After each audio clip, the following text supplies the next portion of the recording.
Mariak tea harcangin Kadon kirchi Dun hlui liang no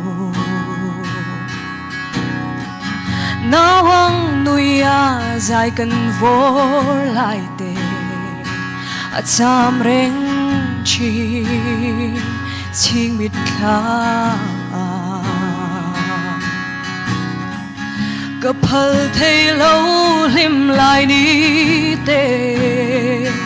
Ral mây tu ran Chadang nang ne Leng du nila Kasui lung lom Akim nghe yang Itel lâu chuan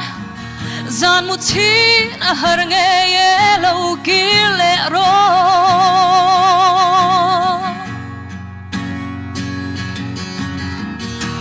Gian khoa lâu trai suy lung lệ nó dual chi nè ban dài re lâu ye zun ngai ya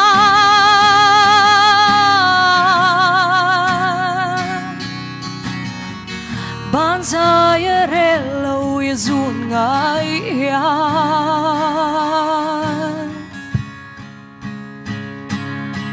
chadang nang nen leng du ni la ka sui lung lo akim he ya itel lâu chuan gian một chi na har nghe ye lâu kia lệ ro chadang